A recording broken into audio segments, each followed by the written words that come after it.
बदतमीज बहू। सभ्यता से भरपूर शास्त्री परिवार की इकलौती बेटी मोहिनी को बचपन में ही पढ़ाई के लिए विदेश भेज देते हैं, जहां से वो सालों बाद ग्रेजुएशन पूरी करके इंडिया वापस आती है, जो अब संस्कार, सभ्यता, संस्कृति जैसी चीजों से कोसों दूर होती है। एक सुबह मोहिनी शॉर्ट ड्रेस पहने, कानों में हेडफोन लगाए जोर जोर से इंग्लिश गाने गाती हुई घर में घूम रही होती है। सुबह सुबह भगवान का नाम लेते हैं, राक्षसों की तरह चिल्लाते नहीं। पॉप्स, आपको अच्छे गाने की बिल्कुल समझ नहीं है, सो ठीक है, चिल पिल। अरे मोहिनी, पापा से ऐसे बात करते हैं क्या? सारी तमीज भूल गई हो। ओह मॉम प्लीज, इतनी बड़ी भी कोई बात नहीं हुई, सो डोंट ओवर रिएक्ट। ऐसे ही दिन बीतते हैं जिसमें मोहिनी के तौर तरीके, रहने और बात करने का ढंग उसके मम्मी पापा को परेशान करने लगता है। भला कोई मानेगा कि ये मेरी बेटी है? रीति रिवाज और संस्कारों से तो इसका दूर दूर तक कोई नाता नहीं, और अब तो लगता भी नहीं कि कभी होगा। अरे ऐसे कैसे नहीं होगा? लड़कियां सारे नखरे अपने माँ बाप को ही दिखाती है। ससुराल जाकर उन्हें सब कुछ करना भी पड़ता है और मानना भी। पत्नी की बात शास्त्री जी समझ जाते हैं और कुछ ही दिनों में अपने से भी ज्यादा धार्मिक परिवार में निखिल के साथ मोहिनी का रिश्ता पक्का कर देते हैं। रिश्ता तो पक्का कर दिया, पर यहाँ मोहिनी को कैसे मनाएंगे? शादी ब्याह के मामले में आटे में नमक जितना झूठ तो चलता है जी। इसी तरह एक के बाद एक तिकड़म लगाते हुए दोनों मिलकर मोहिनी को शादी के लिए तैयार कर लेते हैं और मोहिनी निखिल की शादी हो जाती है, जिसके अगले दिन से ही मोहिनी दोबारा अपने पूरे अवतार में शॉर्ट ड्रेस पहनकर घर में घूमने लगती है। बहू को ऐसे देख सास की आंखें फटी की फटी रह जाती हैं।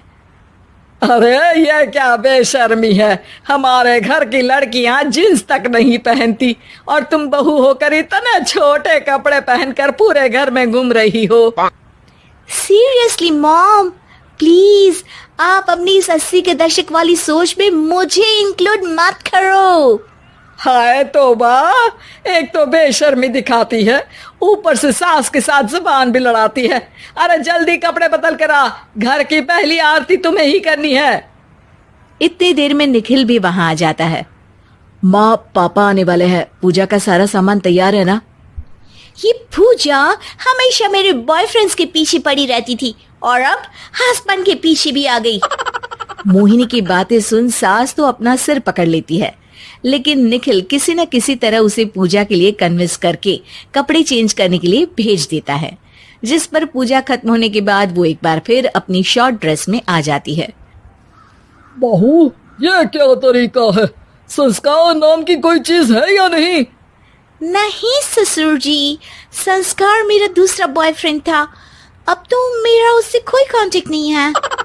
मोहिनी का जवाब सुन के ससुर तो भगवान नाम जपते वहां से चले जाते हैं, लेकिन सास बहू के बीच कहा सुनी फिर शुरू हो जाती है, जिसे इग्नोर करते हुए मोहिनी घर से बाहर चली जाती है और देर रात घर वापस आती है।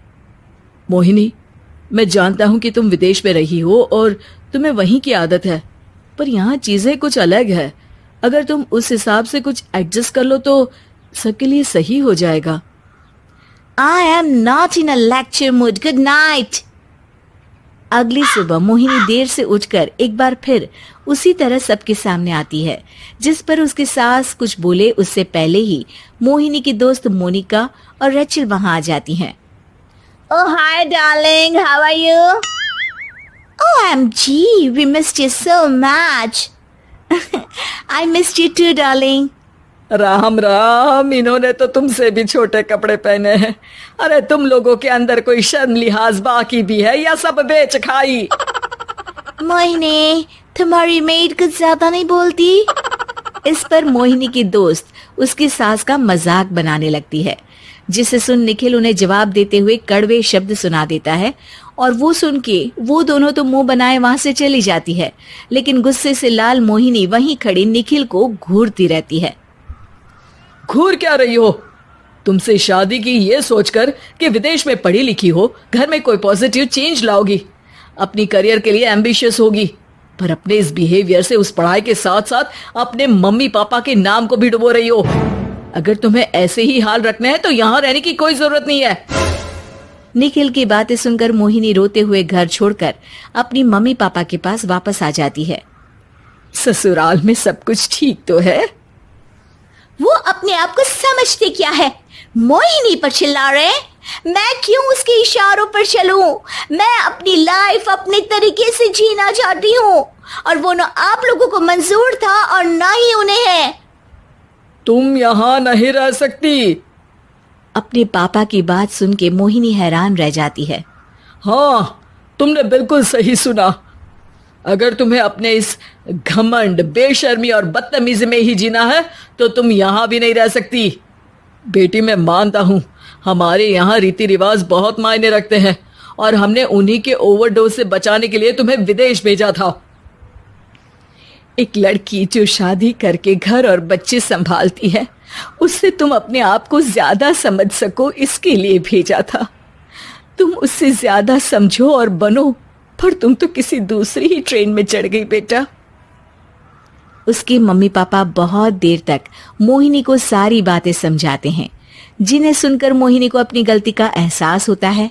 वो जॉब ज्वाइन कर लेती है और ससुराल वापस आकर उन्हें मॉडर्न बनाती है और खुद भी कुछ रिवाज सीखते हुए खुशी से रहने लगती है।